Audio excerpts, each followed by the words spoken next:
بیوی غصے پہ کنٹرول نہ کرتے ہوئے اپنے شوہر سے کہنے لگی، اگر تم مرد ہو تو مجھے طلاق دو 1 سیکنڈ میں تمہارے ساتھ نہیں رہ سکتی۔ اس کا شوہر خاموشی سے اس کی بات کو نظر انداز کرنے کی کوشش کرنے لگا، لیکن بیوی نے پھر کہا، تم مرد نہیں، اگر ہو تو مجھے طلاق دو۔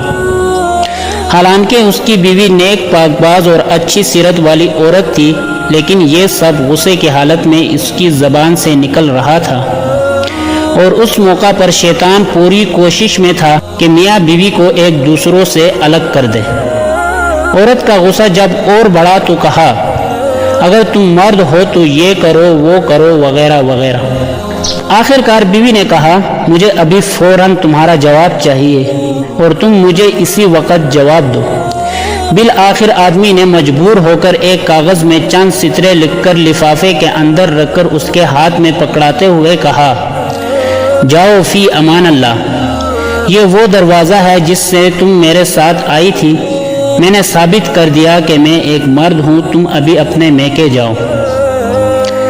چنانچہ عورت نے اپنا سامان وغیرہ باندھ کر اٹھایا اور اپنے میکے کی طرف چل دی۔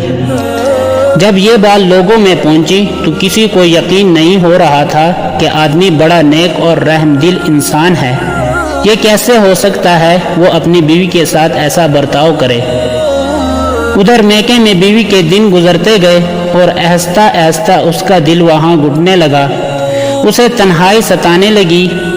تو ایک دن اس نے شوہر کو فون کیا اور رونے لگی، کہا، تم میرا سب کچھ ہو، میں تمہارے بغیر نہیں رہ سکتی، تم میرا سب کچھ ہو، میری جان ہو، میری روح ہو، بس تم ہی سب کچھ ہو وغیرہ وغیرہ۔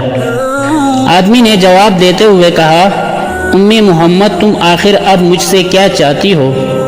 بیوی نے کہا، میں غلط تھی، اور کہا، مانا کہ تم مرد ہو لیکن میں ایک ناقص العقل عورت ہوں۔ آدمی نے جواب دیا، یہ تو تمہارا مطالبہ تھا جو میں نے پورا کر دیا، اور تم مجھے ثابت کرنے دو کہ میں مرد ہوں۔ بیوی نے کہا، مانا کہ تم مرد ہو لیکن میں ایک ناقص العقل عورت ہوں۔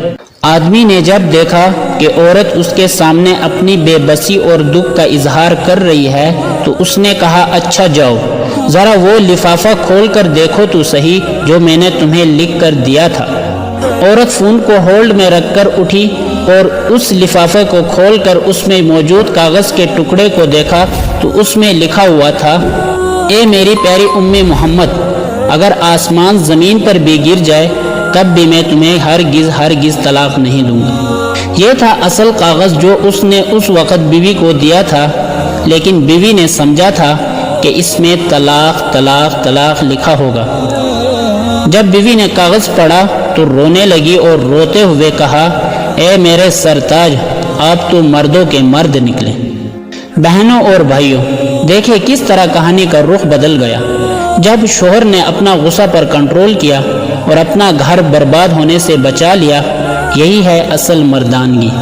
جو لڑکی زبان دراز ہوتی ہے اس کو طلاق ہوتی ہے، جو لڑکی بہت زیادہ ضدی ہوتی ہے اس کو طلاق ہوتی ہے، جو لڑکی ہر بات پر گھر والوں سے ٹیوشن لیتی ہے اس کو طلاق کی ڈگری ضرور ملتی ہے، جو لڑکی دوسرے لوگوں کی باتوں میں آ جاتی ہے وہ اپنا گھر خراب کر لیتی ہے۔ گھر کو برباد کرنا اور آباد کرنا لڑکی کے اپنے ہاتھ میں ہوتا ہے۔ سمجھدار لڑکی وہ ہوتی ہے جو میکے کی باتیں سسرال میں نہ کرے اور سسرال کی باتیں میکے میں نہ جا کر بتائے۔ ایک حدیث کا مفہوم ہے، جو شخص شوہر کو بیوی کے خلاف اکسائے یا بیوی کو شوہر کے خلاف اکسائے وہ ہم میں سے نہیں۔ ایک اور حدیث کا مفہوم ہے، میاں اور بیوی ایک دوسرے کا لباس ہے۔ جس طرح سے لباس ہمیں چھپاتا ہے، اس طرح سے شوہر کو چاہیے کہ بیوی کی برائیاں دوسروں سے نہ کرے، اور نہ بیوی کو چاہیے کہ شوہر کی برائیاں دوسروں سے کرے۔ شیطان کو سب سے زیادہ خوشی اس بات پر ہوتی ہے جب میاں بیوی کا لڑائی جھگڑا ہوتا ہے۔